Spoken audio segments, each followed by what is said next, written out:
எல்லா மக்களுக்கும் என்னுடைய வணக்கம். நான் மும்பை மல்லாடிலிருந்து பேசுகிறேன். என் பேர் முருகன்.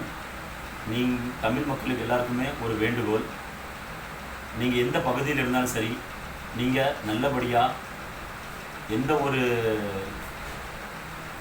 நோய் நொடி இல்லாமல் உங்கள் குடும்பத்தோடு நல்லபடியாக இருக்கணும்னு நான் வேண்டிக் கொள்கிறேன்.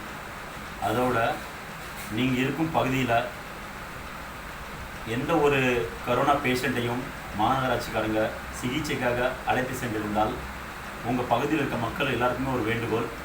நீங்கள் உங்களுக்குள்ளேயே ஏதாவது ஒருவருக்கு காய்ச்சலோ இருமலோ ஏதாவது உங்களுக்கு ஒரு பாதிப்பு மனசுக்குள்ளேயே உங்களுக்கு பட்டுச்சுன்னா, எனக்கு இந்த மாதிரி ஒரு காய்ச்சல் மாதிரி வருது, அதை வெளியே சொல்லக்கூடாதுன்னு நீங்கள் நினைக்காதீங்க. அதை தயவு செய்து நீங்கள் சொல்லுங்கள். அதை நீங்கள் முன் வந்து நீங்களாகவே அக்கம் பக்கத்தில் உள்ள மாநகராட்சி ஆஸ்பத்திரிக்கு போங்க. உங்களோட டெஸ்ட் பண்ணி பாருங்கள்.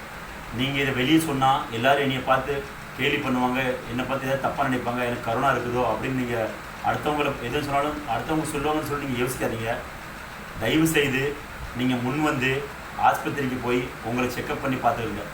நீங்கள் செக்கப் பண்ணாமல் இந்த விஷயத்தை மறைச்சிங்கன்னா உங்களோட சேர்த்து உங்கள் குடும்பத்தினர் அனைவரையும் பாதிக்கும், உங்கள் அக்கம் பக்கத்தினரையும் பாதிக்கும், உங்கள் பகுதி மக்கள் அனைவரையும் பாதிக்கும். அதனால் தயவு செய்து கையெடுத்து வேண்டுகோளி கேட்டுக்கிறேன். நீங்கள் யாருக்குமே காய்ச்சல், தலைவலி, இருமல் எந்த ஒரு பிரச்சனை இருந்தாலும் தயவு செய்து முன் வந்து உடனே அக்கம் பக்கத்தில் உள்ள ஆஸ்பத்திரிக்கு போங்க, மாநகராட்சி ஆஸ்பத்திரிக்கு போங்க. உடனே போய் டெஸ்ட் பண்ணி பாருங்கள். நீங்கள் டெஸ்ட் பண்ணிட்டீங்கன்னா நீங்கள் பாதுகாப்பாக இருப்பீங்க, உங்கள் குடும்பத்தினரும் பாதுகாப்பாக இருப்பாங்க, உங்கள் அக்கம் பக்கத்தினரும் பாதுகாப்பாக இருப்பாங்க. நம்ம எல்லாருமே பாதுகாப்பாகவும் நோய் நொடி இல்லாமல் வாழணும்னு தான் நான் ஆசைப்படுறேன். அதோட எல்லா மக்களுக்கும் இன்னொரு வேண்டுகோள். நீங்கள் உங்கள் குடும்பத்தில் யாராவது வெளியே போய் காய்கறி வாங்கவோ மல்லிகை சாமான் வாங்கவோ நீங்கள் வெளியே போனீங்கன்னா, வீட்டை விட்டு கிளம்பும் போது நேராக அந்த கடைக்கு போங்க. அக்கம் பக்கத்தில் எந்த ஒரு கிரில்லோ, கேட்டோ, பலகையோ, பெஞ்சோ, டேபிளோ, செவுத்தில் எங்கேயுமே கை வைக்காதீங்க. நேராக கடைக்கு போங்க, அந்த பொருளை வாங்குங்க. அந்த பொருளை வாங்கிட்டு உடனே வீட்டுக்கு வாங்க.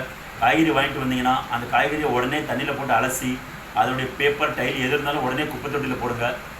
காய்கறி அலசி வச்சுட்டு உங்கள் கை காலை சோப்பு போட்டு நல்லா கழுவிட்டு அதுக்கப்புறம் உங்கள் குடும்பத்தினோட சேர்ந்து பேசுங்க. இதுதான் என்னுடைய வேண்டுகோள். தயவு செய்து நான் சொன்னதை கேட்டு நடங்க. நன்றி, வணக்கம்.